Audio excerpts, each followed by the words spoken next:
Struggler से शादी करी है। अब तुम जिंदगी में स्ट्रगल, तुम मुझसे छोटे हो 7 साल, तुम स्ट्रगल करोगे, मतलब मुझे ही कमाना है जिंदगी में। मैं माँ बनना चाहती हूँ, मैं घर संभालना चाहती हूँ। क्या मुझे फिर से जिम जाके, क्या मुझे फिर से वही कपड़े पहन के काम करना है? Coming back to your answer, जितने भी ट्रांजैक्शन हुए हैं, अकाउंट टू अकाउंट हुए हैं, वो सबकी जानकारी आयो जोशिवारा के उनको दे दी गई है। तकरीबन 1,50,00,000 का ट्रांजैक्शन है, 1,60,00,000 का, जिसमें राखी ने 1,50,00,000 पहले दिए और 10 लाख रुपया बिग बॉस में जाने से पहले, हाँ, ये कहकर वो 70 लाख हो गए रहूंगी, मेरी माँ की इलाज के लिए यूज होना। ये पूरा स्टेटमेंट राखी ने रिकॉर्डेड। मैंने 10 लाख रुपया मराठी बिग बॉस जाने से पहले चेक दिया था कि इसमें रादिल, आदिल एंड राखी है, रादिल प्रोडक्शन में डाल देना, और इसमें मेरी माँ अगर कुछ होता है मुझे अंदर कोई बोलेगा नहीं, मेरी माँ का इलाज करना शर्लिन। तो इन्होंने क्या किया, रादिल प्रोडक्शन में तो नहीं, अपना इंडिविजुअल झूठा गुमस्ता मेरे जगह पर, झूठा प्रोप्राइटर, ऐसा करके अपना इंडिविजुअल अकाउंट खोला, उसमें 10 लाख का चेक डाला, और 5 लाख मेरे, 5 लाख उनको मिला के, और उन्होंने प्रोडक्शन में 1-2 लाख खर्च किया होगा, दूसरा लड़कियों पे खर्च कर दिया, उनकी टिकट, होटल्स, उनके शॉपिंग, हर चीज़ों में। और ट्रांजैक्शन हमारा कैसे हुआ, मेरा और आदिल का जॉइंट अकाउंट हुआ, और उन्होंने कैसे किया, ओटीपी आता है, ओटीपी मुझे कहा जान, अब हस्बैंड है, मतलब हस्बैंड, मतलब उस टाइम पे शादी नहीं हुई थी, हमने जॉइंट अकाउंट किया था, शादी से पहले का है कि जानी बोलते हैं वो मुझे। तो उन्होंने कहा कि मुझे फ़ोन देना ज़रा, मुझे देखना है कि मेरा गूगल अकाउंट स्टार्ट हो रहा है कि नहीं। तो मैंने कहा कि शक्ल से तो एकदम सीधे साधे लगता है, जब तक उनका वो सब आया नहीं था मेरे पास। तो मैंने फ़ोन दिया, तब तक मैंने ज़िंदगी में फ़ोन पे कभी पासवर्ड नहीं लगाया। उन्होंने लिया, उन्होंने कब पैसा ट्रांसफ़र कर दिया, कब उन्होंने 1,60,00,000 की कारें ले ली, मुझे पता ही नहीं चला, ICICI बैंक से, और मुझे मालूम ही नहीं। मुझे तो लगा बैंक में पैसा है। मैं एक दिन, मुझे पैसे की ज़रूरत थी, मैंने कहा कि हेलो मोहम्मद भाई, मुझे थोड़े पैसों की ज़रूरत है, मैं ले सकती हूँ क्या? आदिल ने मुझे कहा मैंने तो पैसे खर्च कर दिए। मुझे शौक लगा, मैंने कहा क्यों, कैसे? बोलते मैंने तो सारी कारें ले ली है। मैंने कौन सी कारें ली? बोले मुझे बताना तो चाहिए था। तो मुझे बोला कार का, सब कार के 6 गाड़ियाँ ली, 6-7 गाड़ियाँ ली, 6-7 गाड़ियों का फोटो भेजा, कितनी कीमतें भेजी, वो सब कुछ भेजा, और मुझे बोला ये कारों को मैं बेचूंगा, बड़ा रेंज रोवर से लेके जगवार से लेके सारी कारों को मैंने सेकंड हैंड ली है, इसको बेच के प्रॉफिट कमाएंगे। मैंने बोले मुझे प्रॉफिट नहीं चाहिए, क्योंकि प्रॉफिट आप रखो मुझे। तो उन्होंने बोला टेंशन मतलब मुझे 1 साल दो, 1 साल दो, 1 साल में सारे पैसे मैं वापस कर दूंगा इससे कमा के। 1 साल के ऊपर हो गया मेरे ख्याल से, अभी तक उन्होंने कोई पैसा नहीं दिया। और उस चीज की रिकॉर्डिंग, जो वीडियो रिकॉर्डिंग है, वो आप लोग को दे दी गई है, आप लोगों के पास है वो तमाम कॉन्वर्सेशन, जहाँ पे आदिल कह रहा है कि मैंने गाड़ियाँ खरीदी हैं जान, मैं उन पैसों से प्रॉफिट कमा के तुम्हें दूंगा, तो राखी उनको कह रही है कि नहीं मुझे प्रॉफिट नहीं चाहिए, मेरा जो मुद्दल यानी कि कैपिटल अमाउंट लगा हुआ है वो मुझे दे दीजिए, काफ़ी है। ओशिवारा पुलिस स्टेशन को, पुलिस आयो, सीनियर, सबको कहना चाहूँगी कि आप वो बैंक में इंक्वायरी कीजिए कि इन्होंने क्या कारें सचमुच ली है, या वो पैसों को किसी अकाउंट में डाले हैं, या वो पैसों का क्या किया है। वो मेरी पूंजी है, वो मैंने जेवर बेचे, मेरे सारे जेवर थे वो बेच कर, एंड मेरा इंश्योरेंस आया था, वो सब 1,60,00,000 वो इनको मैंने अकाउंट में डाले शर्लिन। और मैं तुम्हारे पास इसलिए आई क्योंकि तुम हर औरत के हक के लिए बोलती हो।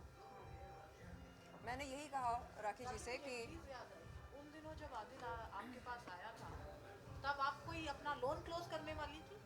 जी, या मेरे को अभी भी जब आप बात कर रहे हो मुझे याद मेरा इंपीरियल हाइट्स का एक लोन चल रहा था, उसने मेरे को बोला मैं इसका ये लोन क्लोज नहीं करवाऊंगा और ये पैसे इन्वेस्ट करूंगा। मुझे नहीं पता, राइट, मुझे अभी ये बात ध्यान में आई तो मैं आपसे पूछ रही हूं। राइट, मेरा एक इंपीरियल हाइट्स का फ्लैट का लोन चल रहा था। मैंने कहा मेरे पैसे आए हैं, मुझे फटाफट लोन चुका देना है, मेरे को कर्जा मुक्त हो जाना है, क्योंकि मेरी माँ स्टेटमेंट में यही कहा है पुलिस को कि मैंने पैसे लोन चुकाने के लिए। नहीं, बिल्कुल नहीं। तो मेरे वो तो दिखा सकता है ना पुलिस को, तो वो मेरे ही पैसे थे, मुझे लोन चुकाना था। और उसने कहा कि नहीं लोन तो मत चुकाओ, इसको हम लोग बिजनेस में डालेंगे, और ये एक कार अगर 50 लाख की है तो मैं 65 में बेचता हूँ, तो 15 लाख हमारा बेनिफिट है, प्रॉफिट है। कभी 5 लाख प्रॉफिट है, कभी 10 लाख है, कभी 20 लाख है, कभी 2 लाख है, ऐसा प्रॉफिट है। तो मैंने कहा एक काम करो, मुझे मेरा मुद्दल दो, प्रॉफिट आप रखो, मुझे नहीं चाहिए। नहीं, मैं तुमको कभी कभी प्रॉफिट दूंगा। मैंने कहा प्रॉफिट तो नहीं, आप मेरे, हम शादी करेंगे, अगर आप मेरे हस्बैंड हैं तो आपको तो मतलब तो आप फ्री में तो नहीं रहेंगे ना कुछ तो घर में तो करना ही पड़ेगा ना, ऑफकोर्स। मैं तो कोई सिक्योरिटी तो मांग ही नहीं रही हूँ। तो ये मेरा मुद्दा है जी। बोलिए बोलिए क्वेश्चन। मैं एक्चुअली ये कह रही थी कि कुछ महीने पहले मैंने एक मुहिम शुरू की थी यौन शोषण का विरोध करने के लिए, यौन शोषण करने वालों के ख़िलाफ़ आवाज़ उठाने के लिए। तो जब मेरी मुलाकात हुई थी राखी जी से 9 फरवरी की शाम को, तब राखी ने यही बात याद दिलाई, कहा कि आप तो पीड़ित महिलाओं के हक में, उनके पक्ष में आप आवाज़ उठाती हैं, तो अपनी बहन के लिए यानी इनके लिए आप आवाज़ नहीं उठाएंगी? मैंने बोला बिल्कुल उठाऊंगी, बेशक उठाऊंगी, क्यों नहीं। तो आपके सो कॉल्ड कथित भाई साहब ने ऐसी हरकत की मेरे साथ। तो मैंने कहा देखो राखी, मुझे बिल्कुल नहीं मालूम था कि आदिल की असलियत क्या है। हमने मीडिया में आपके रोमांटिक वीडियोस देखे, लवी डवी वीडियोस देखे, और हमें ऐसा लगा कि आप दोनों एक दूसरे से बेहद प्यार करते हैं, मोहब्बत करते हैं, लेकिन नहीं मालूम था कि पर्दे के पीछे क्या चल रहा है और सच्चाई क्या है, किसकी क्या असलियत है, क्या हकीकत है। लेकिन जब ये सारी बातें सामने निकल कर आई, तब एहसास हुआ कि जैसे फिल्मों में हमें दिखता है लव स्टोरी, वैसे रियल लाइफ में, असल ज़िंदगी में होता नहीं है। बहुत कम लोग होते हैं खुशनसीब जिन्हें सच्चा प्यार मिलता है। तो मैंने राखी से यही कहा कि राखी, अब आपको क्या करना है? तो राखी ने कहा कि सबसे पहले तो अपने पैसे वसूल करने हैं उससे, क्योंकि वो मेहनत की कमाई है। इनके सर पर किसी माँ बाप का हाथ कभी रहा नहीं। जो कुछ इन्होंने कमाया है अपने बलबूते पर कमाया है, जो कुछ बनी है अपने बलबूते पर बनी है।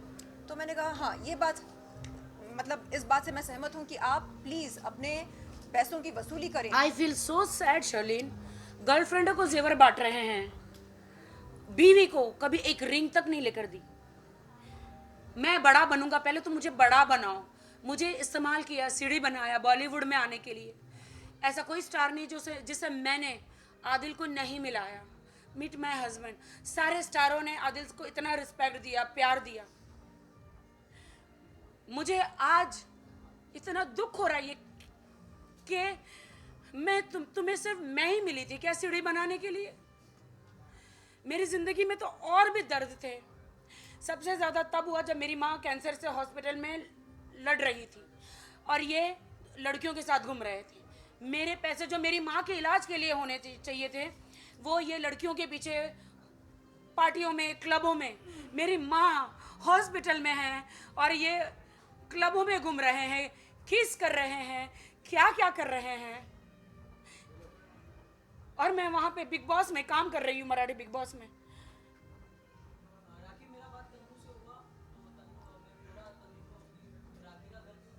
Let's don't bring Tanu here. Let's talk about Shalin and Rafi. Yeah. We don't want to answer anything. I don't want to answer about any girl here. Let's Just talk me about and Sherlyn.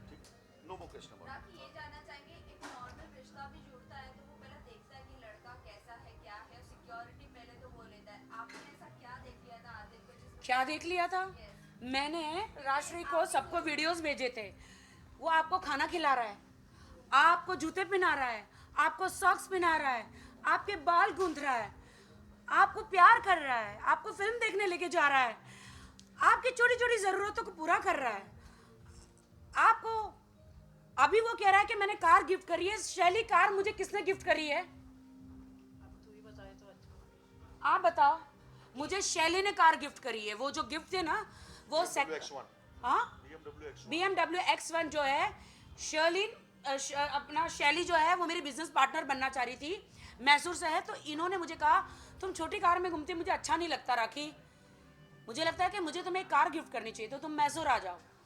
तो जब उनका car का business था तो उनका क्या आपस में इंट्रोडक्शन यही हुआ था कि मैंने जो है आदिल जो है पहले से भी कार का बिजनेस ही करता था। उसका मेन बिजनेस जो है कार डीलिंग का या सेकेंड हैंड कार्स का, प्रीमियम कार्स का। तो तो जब मैंने उसको डिस्कस किया कि मैं राखी को एक कार्ड देना चाह रही हूँ तो उसने मेरे को कहा कि ठीक है दीदी, क्या इसमें जब भी आप वो सेरेमनी करेंगे, जब भी आप वो कार्ड देंगे, क्या मैं भी उस टाइम पे उसका हिस्सा बन सकता हूँ? मैंने बोला ठीक है, it's okay, can be done.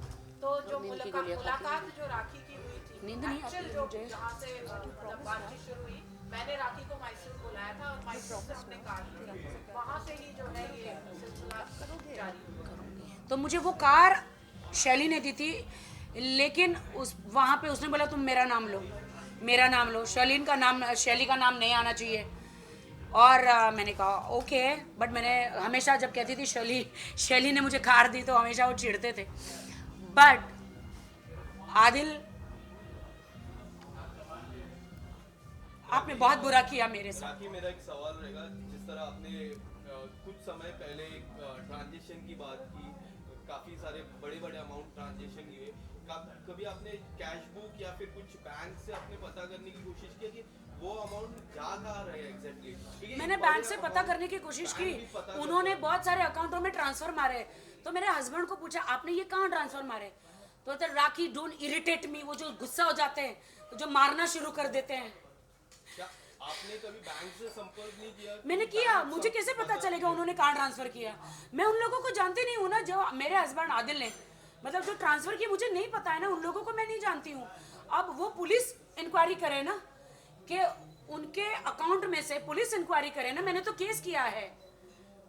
कौन सी धारा बनते उसको? 420 चीटिंग का, 420 तमाम धाराएं हैं। मैंने वो मुझे नहीं पता है ना, तो मैंने उनको इतनी बार पूछा कार के लिए, उन्होंने हमेशा हाथ उठाया मेरे पे, ऐसे ऐसे हाथ उठाए, आप सोच नहीं, मेरे पेल्विक में अभी भी स्वेलिंग है। आज भी कोर्ट में हमने यही प्रे किया कि इन्वेस्टिगेशन बहुत जरूरी है और पुलिस कस्टडी बहुत जरूरी है, क्योंकि उसके बाद ही तो सवालों का जवाब मिलेगा कि ये पैसे गए कहाँ। इतनी बड़ी मेरी सर्जरी हुई यूट्रस की, उन्होंने मुझे ऐसे लात मारी है यहाँ, मुझे अभी भी स्वेलिंग है। डॉक्टर ने भी देखा है। आप मुझे अभी लेके जाओ किसी भी डॉक्टर के पास, आप लोग अभी लेकर जाओ। सी माई स्वेलिंग, जा नहीं रही है वो। आदमी की लात कितनी जोर से पड़ती है। जब भी मैंने हमेशा 8 मंथ बर्दाश्त किया, हमेशा हाथ